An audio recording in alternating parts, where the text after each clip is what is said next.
सन्यासी लोग भोजन भी करते हैं तो क्या बोलते हैं? ब्रह्मार्पणम ब्रह्महविर। तो ये अन्नम ब्रह्मेति व्यजानात्, अन्न हम भोजन भी कर रहे हैं तो ब्रह्म दृष्टि से, और उस भोजन से पोषण पा करके भी हमको कोई गांव की भाषा में बोले तो वध नहीं करनी, किसी बल बढ़ा के किसी को सताना नहीं है, बल बढ़ा करके उसका अहंकार नहीं बढ़ाना है।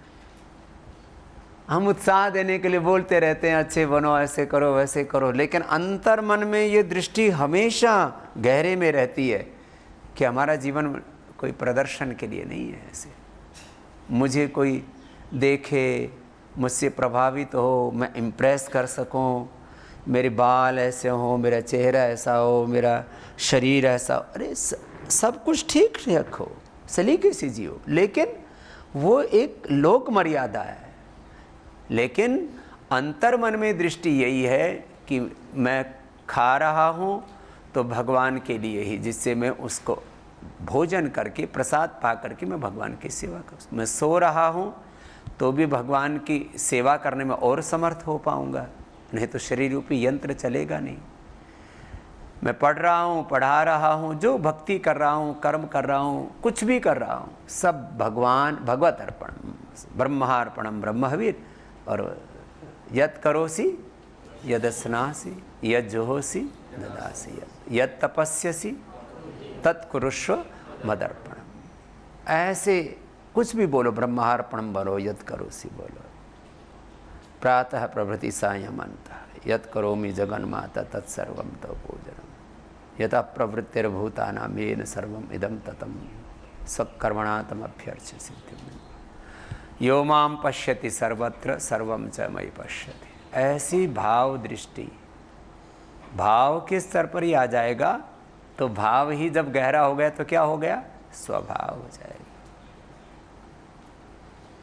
तो इस साधन को आप पूरा साध लीजिए कि मुझे इस ब्रह्म भाव को पूरे अस्तित्व में रचाना बसाना है। और सुबह उठ करके एक बार चिंतन करो कि हमारे गुरु ने हमको कहा है कि हमें इस ब्रह्मचर्य में पूरा प्रतिष्ठित रहना है, और एक ब्रह्म के सिवा भाव के स्तर पर दूसरी दृष्टि को नहीं आने देना। व्यवहार के स्तर पर तो व्यवहार भेद रहेगा, माँ बहन बेटियों के साथ माँ बहन बेटी जैसा व्यवहार करेंगे, गुरु के साथ गुरु जैसा, गुरु भाई के साथ गुरु भाई, गुरु भगनी के साथ गुरु भगनी जैसा, माता पिता के साथ माता पिता जैसा, सांप के साथ सर्प जैसा, बिच्छू के साथ बिच्छू जैसा।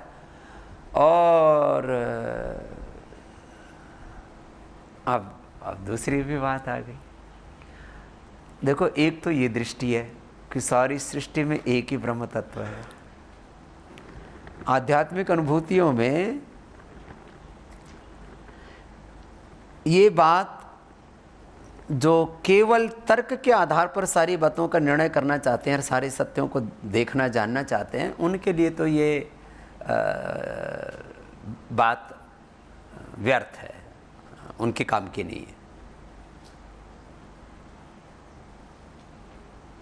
एक तो हम ये कहते हैं कि चींटी से लेकर के सांप बिच्छू से लेकर के सारे छोटे छोटे जीव जो जलचर हैं, थलचर हैं, नभचर हैं, हम अब अपने अपने विवेक के अनुसार उनकी हम व्याख्याएं करते रहते हैं। और उसका वैसे तो सारी सृष्टि ऐसी है, ये नीति है। क्यों? अब आप थोड़े तर्क दे सकते हैं सब के संदर्भ में। ये क्षुद्र जंतु क्यों हैं, जलचर थलचर नभचरों का क्या मतलब है? भगवान अपने संकल्प से, जैसे ये बात प्रचलित है ना, वैसे आज वो विषय नहीं है कि न जाने किस रूप में नारायण मिल जाए का अर्थ है भगवान अपने संकल्प से मच्छर का भी रूप धारण कर लेते हैं। यदि किसी को ऐसी अनुभूति करनी है कि भगवान जी आप ऐसा स्वरूप धारण करो, तो आपके संकल्प से भगवान नहीं चलते, लेकिन आपको पारमार्थिक सत्यों में भगवान की, जो मैं कह रहा था ना थोड़ी देर पहले, उसको पूरा कर देता हूँ। ये जो दिख रहा है ना, जो जगत, ये भगवान का 1% भी नहीं है भगवान के सामर्थ्य का। भगवान का सामर्थ्य और उनकी शक्ति अनंत है, अनंत। तो ये जो जीव जंतु हैं, ये तो भगवान के विधान का 1% हिस्सा भी नहीं है पूरा। भगवान मच्छर का भी रूप धारण कर सकते हैं, भगवान सर्प का भी रूप धारण कर सकते हैं, भगवान सिंह का भी रूप धारण कर सकते हैं, भगवान कोई भी रूप धारण कर सकते हैं। और हमने तो अपनी आँखों से ये देखी हुई बात कही है। देखो भाई, किसी कहानियों में सुनी हुई बातें अलग होती हैं भाई। देखो हमारे यहाँ हर मंदिर में आकृति किसकी बनाते हैं ज़्यादातर? ऊपर कोई शिव मंदिर हो तो खास करके सांप की। और सब देवताओं के प्रधान देवता किसको मानते हैं? शिव को। महादेव कहते हैं इसलिए उनको। और शिव का आभूषण क्या है? सांप। शिव जी बाद में दिखते, सांप पहले दिखता है ऐसे।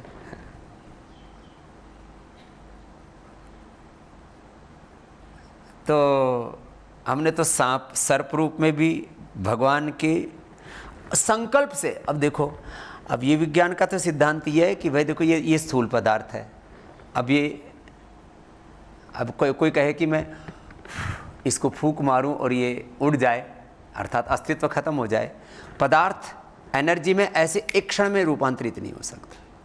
लेकिन आध्यात्मिक शक्तियाँ तो ऐसी है भाई, लेकिन वो भौतिक शक्तियों में ये परिवर्तन नहीं आता। भगवान अपनी शक्ति से एक क्षण में कोई भी रूप धारण कर सकते हैं। ऐसे सैकड़ों मतलब फीट लंबा रूप धारण कर लिया और एक क्षण में वामन रूप और एक क्षण में विराट रूप धारण कर लिया। अब इस नाम पर बहकाते बहुत है, इसलिए हम इस बारे में बातें ज़्यादा नहीं करते, क्योंकि धर्म का पारमार्थिक सत्य ऐसा है ना, वो उसमें जगत के ये नियम काम ही नहीं करते। सारे जगत के नियम, सारे जगत की परिभाषाएं, सारी जगत की सीमाएं जहाँ पूर्ण हो जाती है वहाँ से अध्यात्म प्रारंभ होता है। अब उसके बारे में फिर 99% तो पाखंड ही चलता है। हमारे आध्यात्मिक गुरुजी ने हमसे कहा कि बेटा तेरे को सबसे पहले तो यही काम करना है कि ये जो अध्यात्म के नाम पर, पारमार्थिक सत्यों के नाम पर जो पाखंड चल रहा है वो दूर करना। मैंने कहा फिर महर्षि दयानंद बड़ा काम फिर करना पड़ेगा। उन्होंने तो व्यवहारिक जगत का पाखंड दूर किया, अब हमको बोले पारमार्थिक जगत का पाखंड दूर करो। सच में पाखंड बहुत है इसमें, लेकिन पारमार्थिक जगत बिल्कुल अलग है। और वो प्रारंभ होता है पूर्ण पवित्रता से, पूर्ण श्रद्धा से।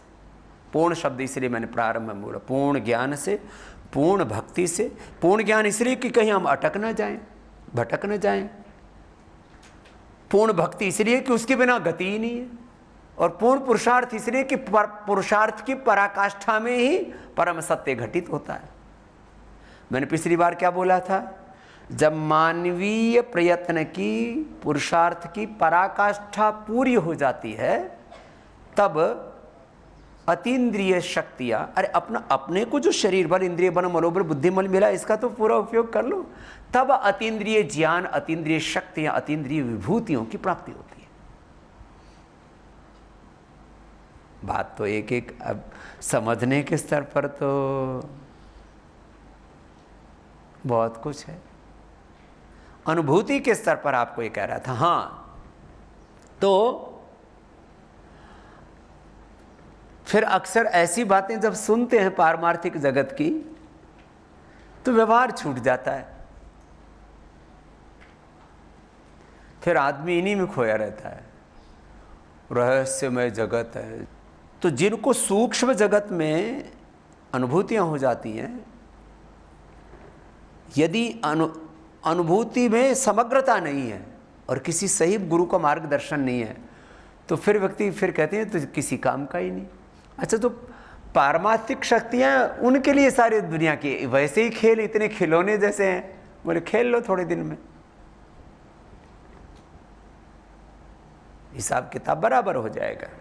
खैर, दुनिया के हिसाब तो हमने देखा, अपराधी का जीवन 10 साल, राजा का जीवन 20 साल, 20 साल से ज़्यादा जो अत्यंत तपस्वी महापुरुष थे उनका ही राज्य हुआ है। आप वर्तमान समय में जिनको हम बहुत ज़्यादा जानते हैं, पढ़ा है जिनके बारे में, अकबर से लेकर के, औरंगजेब से लेकर के, हिटलर से लेकर के चंगेज़ खां और सिकंदर, नेपोलियन, जो भी कोई भी भारत में राजे महाराजाओं का 10-20 साल, प्रधानमंत्री भी कोई 10 साल में तो फिर बाद में ढल नहीं लगते। राजा हुए हों, महाराजा हुए हों, जिनका बहुत बड़ा तप था, उन्होंने कुछ ने सैकड़ों और हजारों साल तक भी राज। अच्छा, हजारों साल वाला तो, लेकिन ये सब वापस कह रहा हूँ, ये अपवाद हैं ये सब बातें, और ये बहुत पवित्रता वाली बातें हैं। ये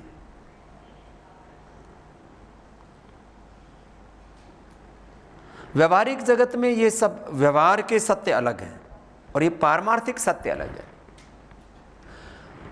तो भगवान अपने संकल्प से कोई भी शरीर, कोई भी रूप धारण कर सकते हैं। आप छुओगे, देखोगे, आपको शरीर भी अनुभव में आएगा और एक क्षण में गायब हो जाए।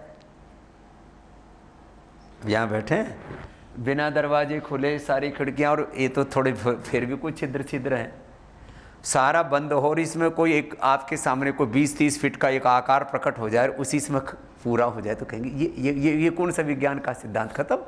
यहाँ से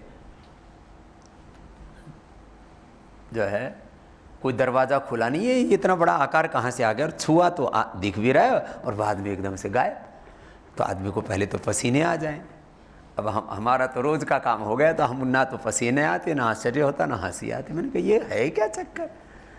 एक बात और बताता हूँ, जो केवल ऐसी इच्छाएं रखते हैं कि मुझे अतीन्द्रिय अनुभूतियाँ सारी हो जाएं, फिर ये किस, ये भगवत गीता, ये रामायण महाभारत उपनिषद, पंचदर्शन, पंचोपदेश, ये सब क्या पढ़ने की ज़रूरत है। नहीं, हर एक तत्व की अपनी महिमा है। हमने गुरुजी से कहा, हमको क्यों ये सारी अनुभूतियाँ करा रहे हो। बोले तुम समर्थ हो। जो समर्थ नहीं होते, जिनमें पात्रता नहीं होती, उनको अनुभूतियाँ होती ही नहीं। इसे पात्रता तो पुरुषार्थ से पैदा होगी। अब जो आपने अर्थ पढ़ा, हमने अर्थ पढ़ा, अथ त्रिवृद्ध दुख अत्यंत निवृत्ति ही अत्यंत पुरुषार्थ। पुरुषार्थ की पराकाष्ठा का नाम अध्यात्म है। ये जो हम लोग ऐसा सोचने लगते हैं ना कि बस सारे पारमार्थिक परम सत्य की अनुभूति हो जाए, कुछ करना ना पड़े, उनको कुछ नहीं होगा। इसलिए मैंने क्या कहा, सबसे प्रथम त्याज्य पदार्थ क्या है, प्रमाद, और प्रथम ग्राह्य तत्व क्या है, साधन क्या है, पुरुषार्थ। श्रद्धा तो उसमें अंतर्निहित तत्व है। श्रद्धा पूर्वक, भक्ति पूर्वक, शरणागति पूर्वक पुरुषार्थ करना। तो फिर आप में ब्रह्मचर्य भी घटित हो जाएगा। तस्मिन् देवाः सम्मनसो भवन्ति भी हो जाएगा। दैवी शक्तियों की भी सारी अनुभूति हो जाएगी। आपस में तो ठीक से बातचीत कर लो, देवताओं से बातचीत हम करा देंगे। आपस में कुछ लोग भाई बहन ठीक से बात करना जानते नहीं, बोले गुरुजी हमारी देवी देवताओं से भी बात करा दे। मैंने कहा आपस में बात करने आ गई। बोले क्या मतलब हुआ। मैंने कहा मतलब बेटा ये इतना भी नहीं पता है तो फिर तेरी बातचीत नहीं होगी अभी। हम व्यवहार को साधना ही पड़ेगा। व्यवहारिक सत्यों को जो सिद्ध कर लेते हैं तभी तो परमार्थिक सत्य घटित होंगे। और एक बात और कर लेना याद, अनाड़ी पने से साधना नहीं होती है। कुछ लोग एक पर पैर पर खड़े हुए तपस्या कर रहे हैं, पंचाग्नि में तपस्या कर रहे हैं। ये सब कोई गुरु आज्ञा हो किसी को, एक दोष होता है प्रारब्ध दोष, उसको काटने के लिए कुछ ऐसे पुरुषार्थ और ऐसे तप करवाया करते थे। पंचाग्नि तप करो, तुम एक पैर पर खड़े तप करो, तुम ये इतना उपवास करो। प्रारब्ध दोष भी एक तो सेवा से कटता है। सेवा प्रथम साधन है, आंतरिक साधन। ये तो जो है दो साधन मैंने, प्रमाद का त्याग और पुरुषार्थ साधन तो एक व एक तो निषेध है, उस साधन थोड़ी है वो। कर्तव्य साधन तो पुरुषार्थ ही है, फिर जो त्याज्य हैं वो तो प्रमाद और सब प्रकार का प्रमाद। सेवा से शरीर की, इंद्रियों की, चित्त की शुद्धि होती है और प्रारब्ध दोष कट जाते हैं।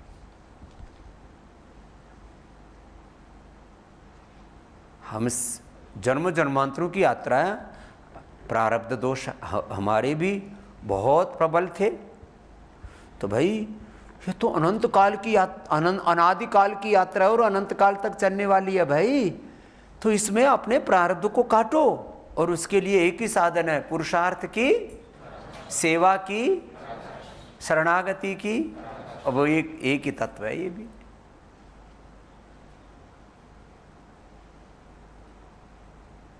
ऐसे तो कभी कभी अलग अलग काल समय में, अलग अलग मुहूर्त में, वैसे तो हम कहते हैं 365 दिन भगवान के ही, वो भी सत्य है, लेकिन ये भी सत्य है कि अब ये जो काल, घड़ी, मुहूर्त आदि की भी जो बात है, ये पारमार्थिक दृष्टि से बड़े तत्व हैं इसमें, लेकिन लोग इसके नाम पर बड़ा पाखंड करते हैं। जैसे मैंने कहा, पारमार्थिक शक्तियों के नाम पर, देवी देवताओं के नाम पर, भूत प्रेतों के नाम पर। अच्छा, भूत प्रेत वाला तो मामला ही बड़ा विचित्र है। जब शास्त्र में एक तरफा कह दिया, जो जब तब पूजा पाठ करने वाले सात्विक आत्माएं होते हैं उनके ऊपर कोई आसुरी शक्तियां असर नहीं करती, तो फिर ये क्यों भूत प्रेतों के डेरे लगाए बैठे?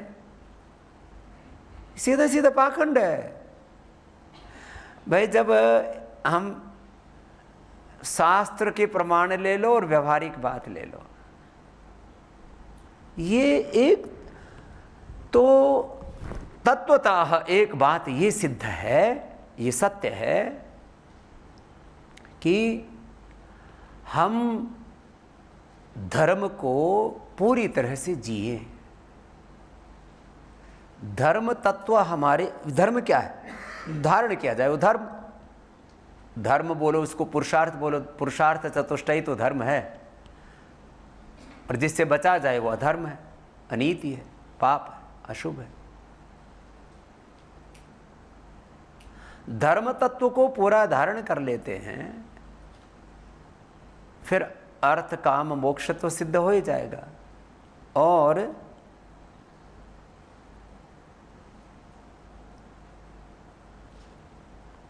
व्यवहार भी शुद्ध हो जाएगा,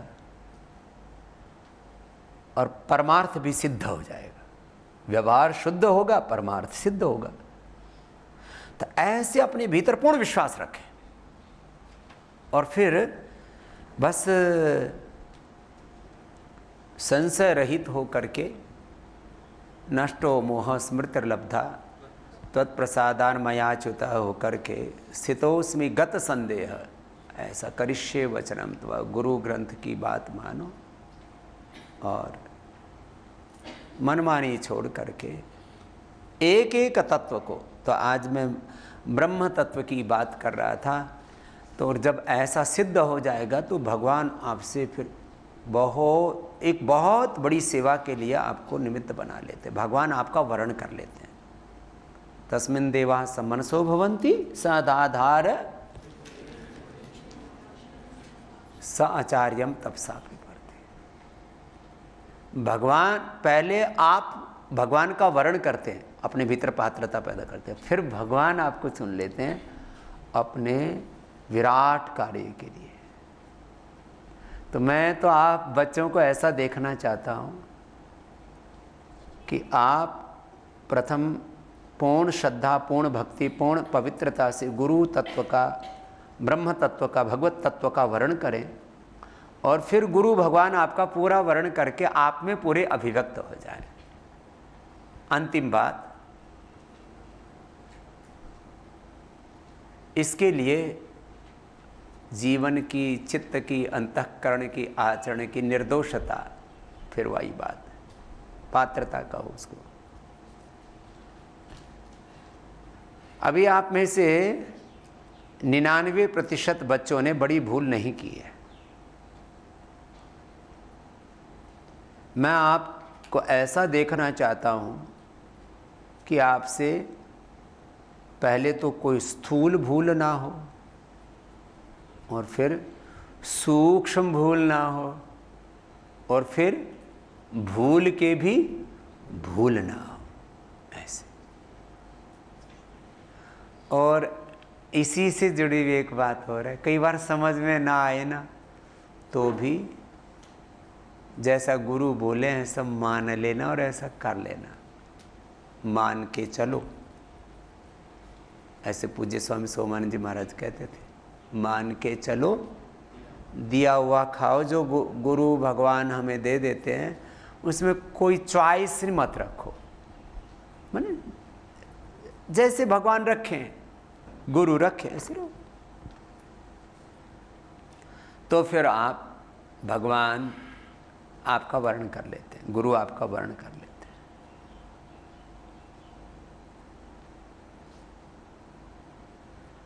तो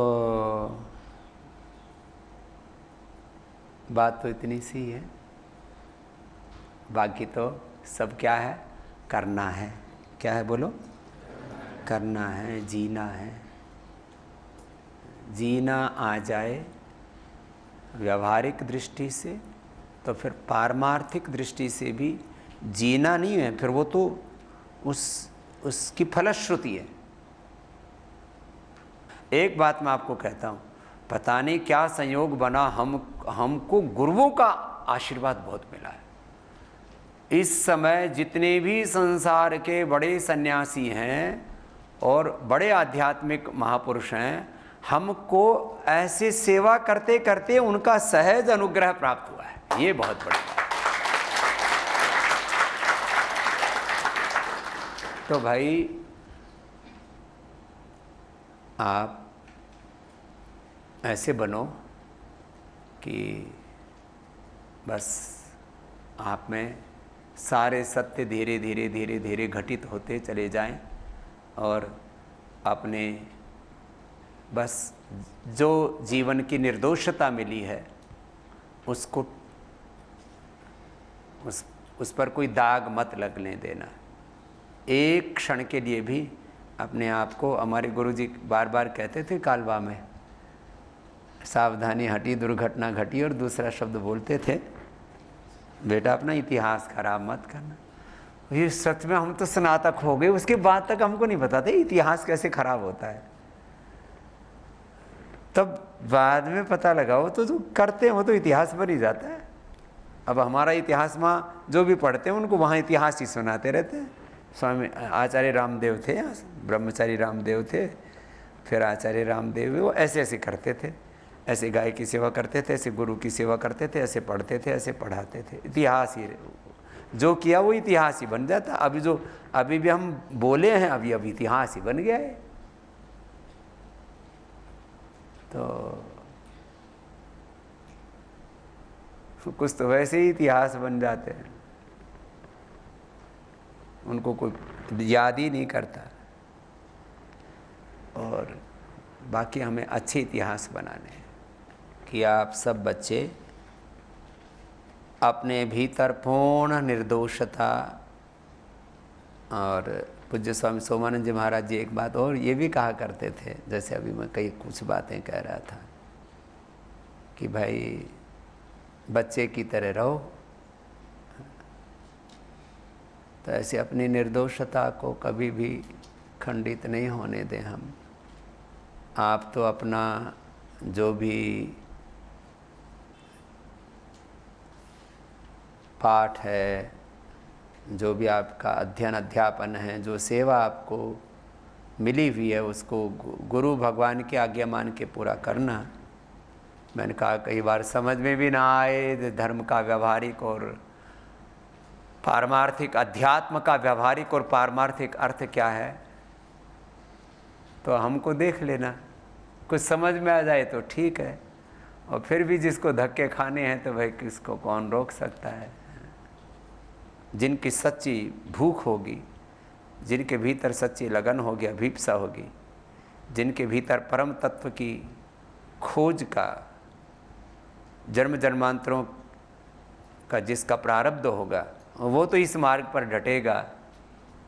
शेष तो दुनिया एक प्रवाह से अलग ही दिशा में बही जा रही है। परम तत्व के, परम सत्य के उपासक तो थोड़े ही हैं।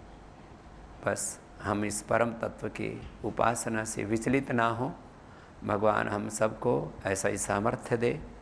हम गुरु कृपा को आधार मान करके, गुरु प्रेरणा को, गुरु के जीवन को अपने सामने रख करके और उन्हीं को ही भगवान का विग्रह मान करके, ध्यान मूलम गुरु मूर्ति ही, पूजा मूलम गुरुपदम, मंत्र मूलम गुरु वाक्य, मोक्ष मूलम गुरु कृपा मान करके हम इस मोक्ष के मार्ग पर आगे बढ़ते रहें।